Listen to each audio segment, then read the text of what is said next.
আসসালামু আলাইকুম। আজকে উপদেষ্টা পরিষদের ৪৭তম মিটিং ছিল। আজকে মিটিংয়ে কয়েকটা বিষয় আলোচনা হয়েছে এবং খুবই ইম্পর্টেন্ট একটা ল পাস হয়েছে। তো আমি বলছি যে আজকে জাতীয় লজিস্টিক নীতির খসড়া এবং চূড়ান্ত অনুমোদন হয়েছে। আজকে জাতীয় নগর নীতি নিয়ে একটু আলাপ হয়েছে, বাট এই বিষয়ে এখনও কোনো সিদ্ধান্ত আসেনি। আর আজকে আগামী বছরের 2026-এর সরকারি ছুটির তালিকা অনুমোদন হয়েছে এবং সবচেয়ে যেটা ইম্পর্টেন্ট ছিল সেটা হচ্ছে আজকে গুম প্রতিরোধ এবং প্রতিরোধ অধ্যাদেশ 2025-এর চূড়ান্ত অনুমোদন হয়েছে।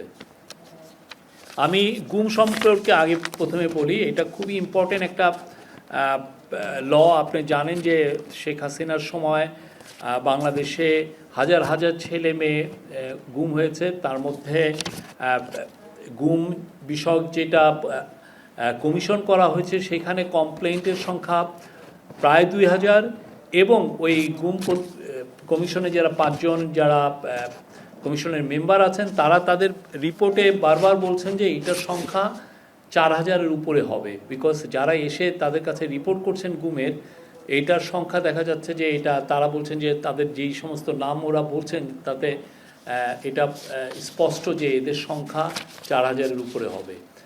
আর দেশে আয়নাঘর ছিল, আয়নাঘর ছিল, সেখানে এদেরকে রাখা হতো। অনেকে যারা গুম হয়েছেন কেউ কেউ ফিরে এসছেন, আবার অনেকে ফিরে আসেননি। আপনি জানেন বিএনপির অনেক কর্মী এখনও ফিরে আসেননি।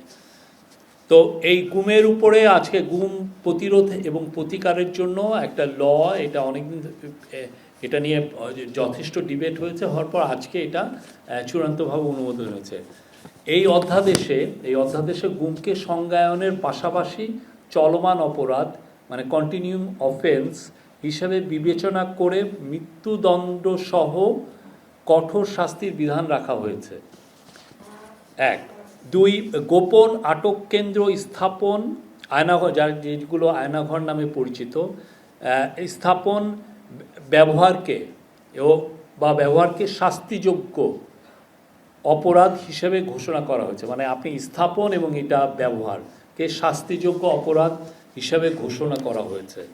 3, জাতীয় মানবাধিকার কমিশন গুম সংক্রান্ত অভিযোগ গ্রহণ ও তদন্তের কমিশনকে গুম সংক্রান্ত অভিযোগ গ্রহণ ও তদন্তের ক্ষমতা প্রদান করা হয়েছে। 4 হচ্ছে খসড়া এই অধ্যাদেশে গুম প্রতিরোধ ও প্রতিকার এর লক্ষ্যে বিশেষ ট্রাইব্যুনাল গঠন, অভিযোগ গঠনের 120 দিনের মধ্যে বিচার সম্পন্নের বাধ্যবাধকতা, ভুক্তভোগী ও তথ্য প্রচারকারী ও সাক্ষীর অধিকার সুরক্ষা, ক্ষতিপূরণ এবং আইনগত সহায়তার নিশ্চয়তা প্রদান সংক্রান্ত বিধান অন্তর্ভুক্ত করা হয়েছে। 5, এছাড়া গুম প্রতিরোধ, প্রতিকার ও সুরক্ষার উদ্দেশ্যে তহবিল গঠন এবং তথ্য ভাণ্ডার প্রতিষ্ঠার বিধানও সংযোজিত হয়েছে।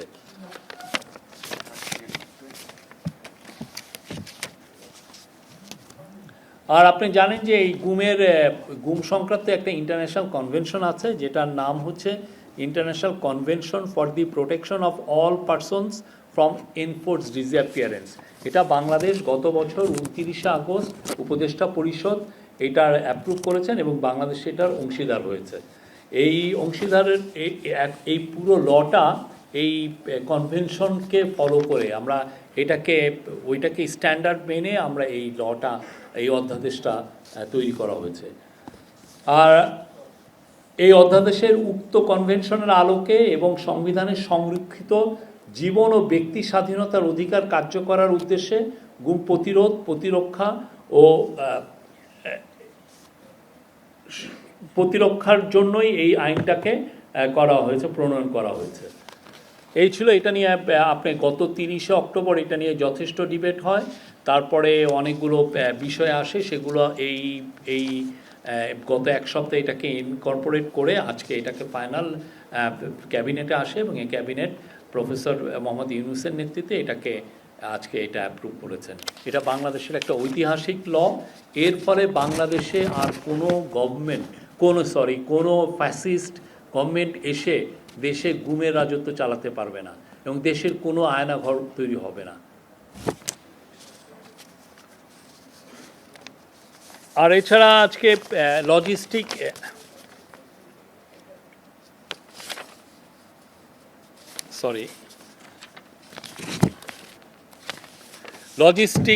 একটা নীতিমালা প্রণয়ন করা হয়েছে। আপনারা জানেন নীতিমালা কোনো ল না, বাট একটা নীতিমালা থাকলে যেটা হয় যে গভর্নমেন্ট তার কাজগুলো ঠিক মতো করতে পারে, মানে একটা দিক নির্দেশনা পায়। সেই দিক নির্দেশনা আজকে লজিস্টিকের খুবই একটা ইম্পর্টেন্ট একটা নীতিমালা, এটা আজকে হয়েছে এবং এর ফলে যেটা হবে যে বাংলাদেশে লজিস্টিক ইস্যুগুলো খুব দ্রুত এটা অ্যাড্রেস করা যাবে এবং এর ফলে দেশে প্রাইভেট এবং পাবলিক সেক্টর ইনভেস্টমেন্ট বাড়বে, ফরেন ডাইরেক্ট ইনভেস্টমেন্ট আসবে এবং বাংলাদেশের যেগুলো এক্সপোর্ট যে কম্পিটিটিভনেস তার রাইভাল কান্ট্রিগুলোর তুলনায় আরও অনেক বেটার হবে। আপনি জানেন বাংলাদেশে আমরা যদি এখন একটা পণ্য রপ্তানি করতে যাই, সেটা চিটাং পোর্টেই দেখা যাচ্ছে যে কোনো কোনো সময় 11 দিনের মতো এটা পড়ে থাকতে হয়, তার শিপমেন্টে এত দেরি হয়। তো এই লজিস্টিক নীতিমালা যদি আমরা বাস্তবায়ন করতে পারি, তাহলে যেটা হবে যে বাংলাদেশে পণ্য পরিবহন এবং পণ্যর অ্যাভেলেবিলিটি এগুলো খুব দ্রুত সবার কাছে পৌঁছবে এবং আমরা এক্সপোর্টও খুব দ্রুত করতে পারবো। সে ফলে যেটা হবে যে বিদেশি কোম্পানিগুলো মোর ইন্টারেস্টেড থাকবে বাংলাদেশে ইনভেস্ট করতে। তো এটা 2024 সালে এরকম একটা নীতি করা হয়েছিল, কিন্তু দেখা যাচ্ছে যে ওইটাকে আবার রিঅ্যাসেস করে একটা সচিব কমিটি রিঅ্যাসেস করে দেখেছে যে এটা এটা অনেক ইট ফেল শর্ট অফ এক্সপেকটেশন, এটার কিছুই এটা বেয়ার বোনস ছিল এবং যেটা হয়েছে যে এটার পুরো 2-3 পৃষ্ঠা জুড়ে শেখ মুজিবের বন্দনা ছিল। এটা জুনে এটাকে চেঞ্জ করে এটা ট্রান্সপোর্ট এবং ব্রিজেস ডিভিশনের যে সচিব ছিলেন তৎকালীন এহসানুল হক, উনি এখন আমাদের জনপ্রশাসন সচিব, তার নেতৃত্বে একটি কমিটি গঠন করে এবং কমিটি এই একটা ফাইনাল একটা ড্রাফট তৈরি করে। তো এইটা মূল ফোকাসটা হচ্ছে যে 2050 সালের মধ্যে আমাদের যে লজিস্টিক্যাল যে ইস্যুগুলো, আমরা ফোকাসটা থাকবে হচ্ছে মোর অন রেলওয়ে এবং নৌ পরিবহনের উপরে। আপনি জানেন বাংলাদেশের বিশাল পরিমাণ এখনও 3000-এর মতো কিলোমিটার ন্যাভিগেবল নৌ রুট আছে এবং পরিবহন রেলও 3000 কিলোমিটার আছে, কিন্তু এটার আমরা ম্যাক্সিমাম ইউজ করতে পারি না। বিশেষ করে নৌয়ের ক্ষেত্রে দেখা যাচ্ছে যে 7 মাস আমাদের নদীগুলো খুব ভালো ন্যাভিগেবল থাকে, কিন্তু তারপর আমরা এটা ম্যাক্সিমাম ইউটিলাইজ করতে পারি না। এদের যাতে ম্যাক্সিমাম ইউটিলাইজেশন হয় সেই বিষয়ে এটা জোরদার করা হয়েছে। আর এইখানে ইনভেস্টমেন্টগুলো প্রাইভেটও আসতে পারে, পাবলিক ইনভেস্টমেন্ট এবং বা পিপিপি মানে প্রাইভেট পাবলিক পার্টনারশিপ মডেলেও ইনভেস্টমেন্ট এখানে সহায়তার এনকারেজমেন্ট করা হয়েছে। এটার মাধ্যমে আমাদের লজিস্টিক্যাল ইস্যুগুলো একটা ডিজিটাল ইকোসিস্টেমে এসে পড়বে, যাতে আমরা অনেক কিছুই যেমন অনেক কাস্টমসের যে ফিসগুলো বা কাস্টমসের যতগুলো ডকুমেন্টেশন এগুলো সব জন্য রিয়াল টাইমে ডিজিটাল কাস্টম বা ক্লিয়ারেন্স করা যায় সেই ব্যবস্থা রাখা হয়েছে। এটার মাধ্যমে রিয়াল টাইমে আপনি আপনার পণ্যটা কোথায় গেল, আপনি যে আপনার পণ্য এক্সপোর্ট করবেন সেটা বাংলাদেশে বসে আপনার ফিঙ্গার টিপে আপনি ট্র্যাকিং করা, আগে যেটা শুধুমাত্র ফরেন কোম্পানির মাধ্যমে করতে পারতেন সেটা আমাদের এখানেই আপনার এটা করার সুযোগ হবে। এই পুরো নীতিমালা 11টি অধ্যায় আছে এবং এই নীতিমালার পুরোটা ফোকাসটাই হচ্ছে যে এটা একটা পরিবেশ বান্ধব একটা লজিস্টিক বাংলাদেশে এটা ইনশোর করা হচ্ছে। এই ছিল আজকে। আর ছুটি নিয়ে অ্যাপ্রুভাল হয়েছে। আগামী বছর এক্সিকিউটিভ আদেশ এবং সাধারণ নির্বাহী আদেশে এবং সাধারণ ছুটি হচ্ছে মোট 28 দিন ছিল, কিন্তু তার মধ্যে 9 দিন হচ্ছে শুক্র শনিবার, সেই জন্য অ্যাকচুয়াল ছুটিটা হবে যেটা উইকডেতে পড়েছে সেটা হলো 17 দিন। এটা আজকে অ্যাপ্রুভ হয়েছে। 2050 সাল নাগাদ আমাদের যাতে আমরা প্রায়োরিটিগুলো বা আমাদের ফোকাসটা যাতে আমরা অনেক বেশি আমাদের যে লজিস্টিক, আমরা দেখেন পুরো রোড সেন্ট্রিক একটা আমাদের ট্রান্সপোর্ট ব্যবস্থা তৈরি হয়েছে। আমরা একটা নদীবহুল দেশ ছিলাম, আমাদের 200-300 নদী, কিন্তু আমরা রোড করতে যে ব্রিজেস করতে যে আমরা অনেক নদীকে আমরাই মানে আমাদের ইঞ্জিনিয়াররাই মেরে ফেলেছে বা একটা ডেভেলপমেন্টের শিকার তারা। তো সেই জায়গায় এখন থেকে যাতে নদীকে কোনো ধরনের কোনো হার্ম না করে, আমাদের যে ওয়াটার তো আমার রিসোর্স, এই রিসোর্সটাকে কোনো ধরনের কোনো হার্ম না করে কিভাবে আমরা আমাদের ডেভেলপমেন্টকে এগিয়ে নিতে পারি, সেটা প্রফেসর ইউনূসের একটা কোর প্রায়োরিটি। সেই জায়গাটা ওই এমফাসিস করা হয়েছে এখানে। আর একটা হচ্ছে যে আপনার রেলওয়ে, আমরা রেলওয়ে 3000 কিলোমিটারের মতো রেলওয়ে আমরা করেছি এবং একটা রেলওয়ের একটা একটা প্ল্যানও নেওয়া হয়েছিল। আপনি জানেন সাউদার্ন বাংলাদেশের রেলওয়ে ছিলই না, সেই ব্রিটিশের মিড 19th সেঞ্চুরিতে আমাদের রেলওয়ে এসছে, কিন্তু আমাদের রেলওয়ে আমরা এখনও সাউদার্ন বাংলাদেশ পর্যন্ত নেওয়াও যায়নি। এখন যে সমস্ত জায়গায় গিয়েছে তারপর দেখা যাচ্ছে যে আমরা রেলওয়ের ম্যাক্সিমাম ইউটিলাইজেশন করতে পারছি না, এখানে এই জিনিসটা বাড়ানো হয়েছে। আর চিফ অ্যাডভাইজার বলেছেন কদিন আগে, আপনারা জানেন যে একটা মাল্টিমোডাল একটা ট্রান্সপোর্ট পলিসি একটা এটা নিয়ে ডিসকাশন হয়েছে। উনি বলেছেন যে এই পুরো জিনিসটা যাতে এইখানেও রিফ্লেক্টেড হয়, এই বিষয়টা উনি স্ট্রেস দিয়েছেন। আসন্ন নির্বাচন নিয়ে মাননীয় প্রধান উপদেষ্টা যখন থেকেই নির্বাচনের বিষয়ে ডেট ঘোষণা করা বা নির্বাচন কবে হবে এই বিষয়গুলি বলছেন, একই সঙ্গে এর মধ্যে প্রধান উপদেষ্টা রাজনৈতিক দলগুলির সঙ্গে যে সমস্ত বৈঠক করেছেন সেখানেও বারবার সরকারের দিক থেকে বলা হয়েছে আগামী নির্বাচনকে সামনে রেখে কারা কিভাবে নির্বাচন বানচাল করার জন্য নানান ধরনের ষড়যন্ত্র করবে সে বিষয়ে মোটামুটি জাতি অবগত, এবং সরকারের দিক থেকে যেটা করার, সরকার এই পরিস্থিতি মোকাবেলার জন্য যাবতীয় সকল ধরনের প্রস্তুতি নিচ্ছে। আইআরআই যে ফাইন্ডিংস বা আশঙ্কার কথা আপনি বলছেন, এটার সঙ্গে সরকারের কোনো দ্বিমত নেই।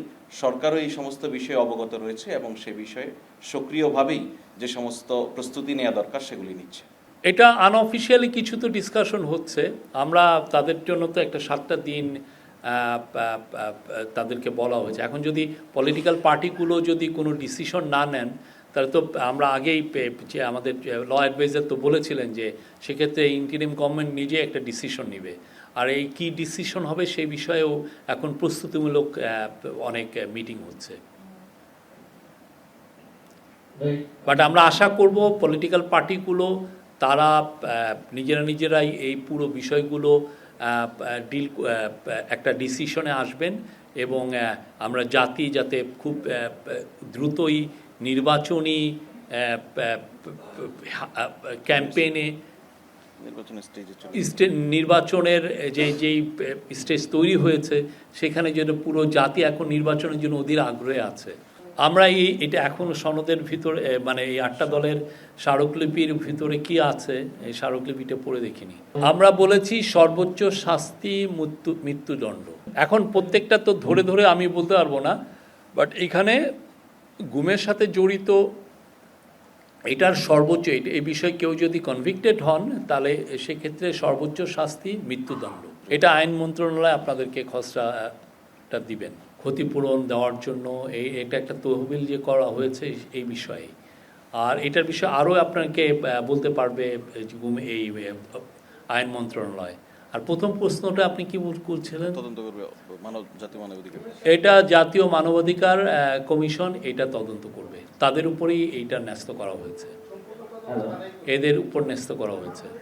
না মামলা, তারপরে তারা মামলা করবে, তারপরে তো এটা যখন ক্রিমিনাল কেস হবে সেটা। হ্যাঁ,